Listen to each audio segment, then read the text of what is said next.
नमस्कार दोस्तों, कैसे हैं आप सभी। उम्मीद करते हैं आप सभी लोग अच्छे होंगे और आपकी फैमिली भी अच्छी होगी। दरअसल आज हम आपको एक परफेक्ट मर्डर प्लान की कहानी सुनाने जा रहे हैं। परफेक्ट मर्डर प्लान क्या होता है? यानी एक ऐसा मर्डर जो इस प्रकार से किया जाता हो जिसका असली वजह पता न चल सके, या एक ऐसे इंसान जो किसी चीज़ में स्पेशलिस्ट है और यदि वो अपने स्पेशलिस्ट का चीज़ को किसी के मारने में उपयोग करे तो शायद वो कभी पता ही नहीं चल पाएगा। जैसे कोई बॉक्सर यदि है और यदि वो बॉक्सिंग करते करते किसी का जान ले ले तब भी ये पता नहीं चलेगा कि आखिर उसका मौत कैसे हुआ है। या कोई डॉक्टर है, यदि वो अपने डॉक्टरी का सहारा ले और डॉक्टरी वाला जो इंस्ट्रूमेंट होता है या मेडिसिन होता है, यदि उसका सहारा लेते हुए किसी का कत्ल कर दे तो शायद किसी को जल्दी पता नहीं चलेगा कि इसका कत्ल कैसे हुआ है। तो दोस्तों आज हम आपको एक ऐसे ही डॉक्टर और एक डॉक्टरनी का कहानी सुनाने जा रहे हैं जिसमें कि एक डॉक्टरनी का मौत हो जाता है और इतने परफेक्ट तरीके से मौत किया जाता है। जब मौत हुआ था तो किसी को ये लग नहीं रहा था कि ये मर्डर है, लेकिन जैसे ही पोस्टमार्टम रिपोर्ट आता है उसके बाद इसके मौत का असली वजह पता चलता है और ये पता चलता है कि इसका नेचुरल डेथ नहीं हुआ था बल्कि किसी का साजिश था, किसी ने कत्ल किया है। तो दोस्तों आज के इस कहानी में हम जानेंगे कि आखिरकार कैसे ये पोस्टमार्टम रिपोर्ट के जरिए ये मौत का मिस्ट्री सुलझता है और आखिरकार कैसे इसके असली कातिल को पकड़ा जाता है और आखिरकार प्रशासन किन किन बिंदुओं को ध्यान में रखकर इसके असली कातिल तक पहुंचती है। तो दोस्तों आज की जो सच्ची घटना हम आपको सुनाने जा रहे हैं वो बेंगलुरु की है।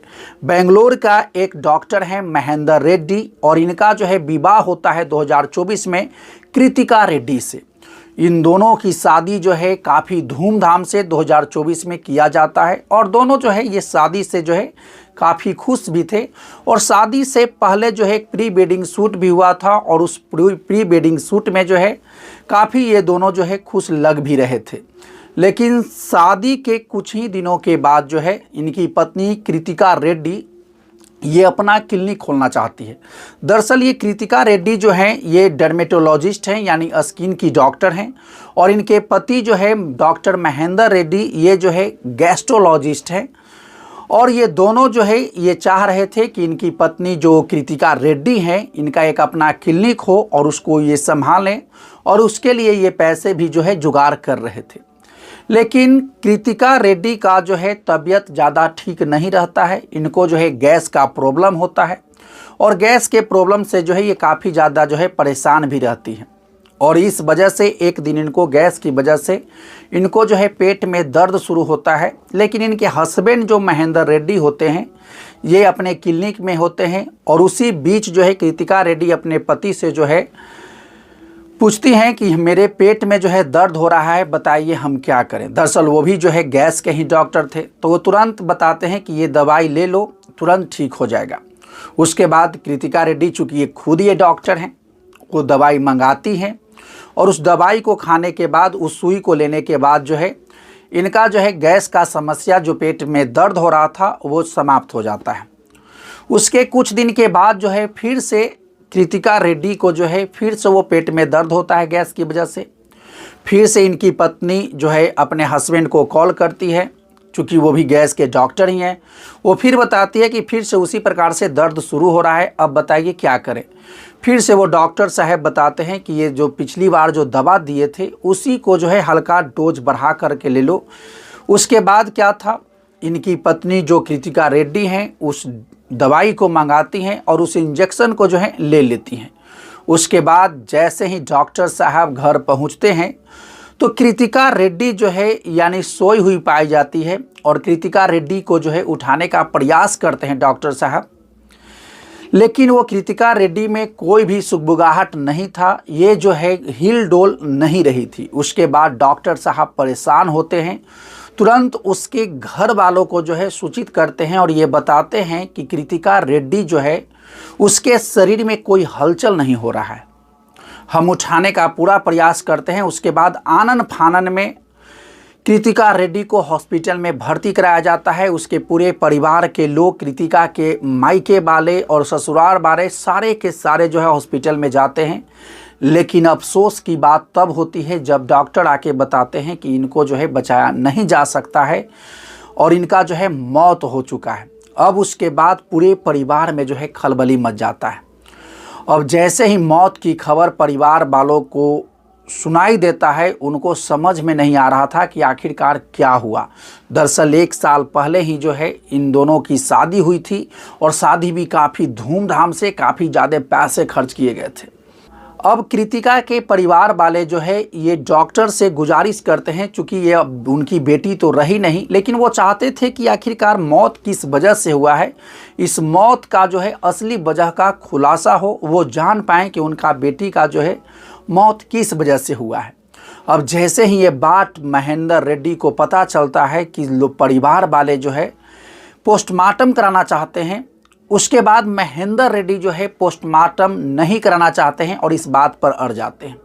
और यहाँ तक कि कृतिका रेड्डी के पिता और उनके भाई को भी मना लेते हैं कि देखिए अब आपकी बेटी तो रही नहीं, वो मेरी भी पत्नी थी। अब उसका जो है पोस्टमार्टम कराकर उसके शरीर को जो है गंजन क्यों करना चाहते हैं, लेकिन कृतिका रेड्डी की बड़ी बहन जो है वो अड़ जाती है। वो कहती है कि नहीं, पोस्टमार्टम होना चाहिए। अब बात क्या था, उसके बाद ये मामला धीरे धीरे प्रशासन के पास भी पहुंच चुका था, चूँकि ये मौत जो है अस्पताल में हुआ था। अब प्रशासन वाले और कृतिका रेड्डी की बड़ी बहन के देख रेख में जो है पोस्टमार्टम किया जाता है। लेकिन जी जहां पर पोस्टमार्टम हो रहा था वहां पर ये महेंद्र रेड्डी बार बार उस कमरे में पहुंच जा रहे थे जहां पर पोस्टमार्टम किया जा रहा था। पोस्टमार्टम करने वाले डॉक्टर भी इस बात से चिढ़ चुके थे कि आखिर तुम डॉक्टर हो सकते हो लेकिन पोस्टमार्टम कमरे में क्या करने आते हो। उसके बाद वो प्रशासन से और उसकी बड़ी बहन से शिकायत करते हैं। उसके बाद प्रशासन वाले महेंद्र रेड्डी को जो है पोस्टमार्टम घर से बाहर निकालते हैं और उनको ये सख्त हिदायत दिया जाता है कि आप पोस्टमार्टम घर में नहीं जाएंगे।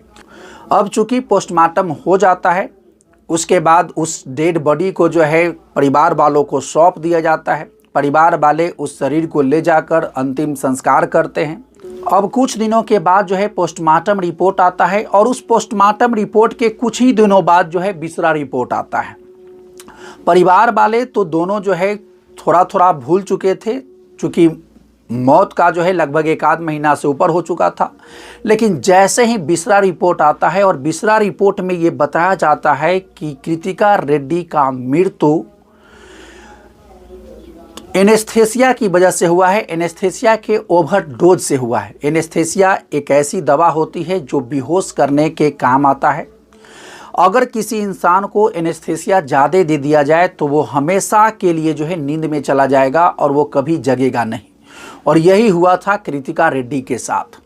अब जैसे ही ये बात जो है कृतिका रेड्डी की बड़ी बहन जानती है, उसको लगता है कि मेरी बहन का जो है नेचुरल डेथ नहीं हुआ है, मेरी बहन का कत्ल किया गया है। वो तुरंत उस बिसरा रिपोर्ट को लेकर थाने पहुंच जाती है और जहां जाकर जो है महेंद्र रेड्डी के खिलाफ जाकर के वो केस कर देती है। और उसका साफ कहना था कि आखिरकार मेरी बहन जो है कृतिका रेड्डी, जब उसको गैस की समस्या था या जो भी उसको प्रॉब्लम था, वो उस प्रॉब्लम को किसी डॉक्टर से दिखाने नहीं गई थी, तो आखिरकार उसको एनेस्थेसिया लेने की सलाह कौन दिया। और चूँकि कृतिका रेड्डी की बड़ी बहन भी ये बात जानती थी कि उसके जो बहन के हस्बैंड हैं वो गैस्ट्रोलॉजिस्ट हैं, हो सकता है कि यही जो है ओवरडोज दिलवाए होंगे।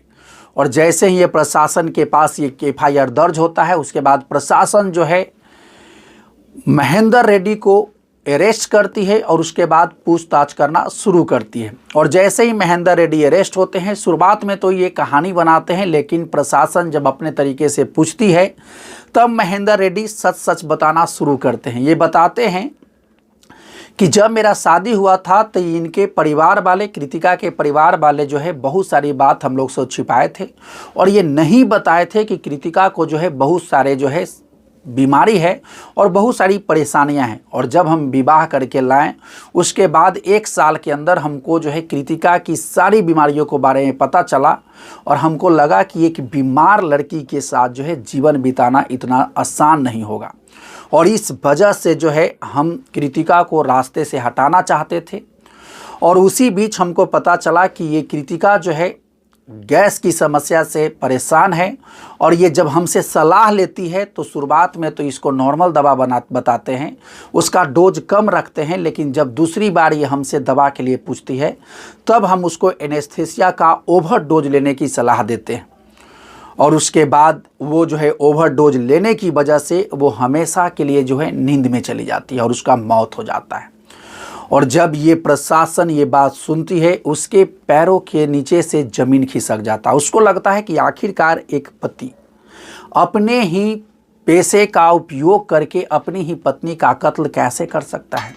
तो दोस्तों यह एक कहानी था जिसमें एक हस्बैंड जो है, एक डॉक्टर हस्बैंड अपने डॉक्टरी का सहायता लेते हुए अपनी ही पत्नी को एनेस्थीसिया का ओवरडोज देता है और उसको नेचुरल तरीके से मारने का प्रयास करता है ताकि पोस्टमार्टम रिपोर्ट में भी जो है ये बात खुलकर सामने नहीं आए। लेकिन बिसरा रिपोर्ट जैसे ही आता है उसके बाद सारा जो है काला चिट्ठा ये समाज के सामने, प्रशासन के सामने खुल जाता है। तो दोस्तों यदि आप क्राइम से संबंधित स्टोरी सुनना चाहते हैं, जानना चाहते हैं तो इस चैनल से जुड़िए, चैनल को सब्सक्राइब कीजिए। चलिए मिलते हैं नेक्स्ट वीडियो में नेक्स्ट क्राइम के कहानी के साथ। तब तक के लिए थैंक यू।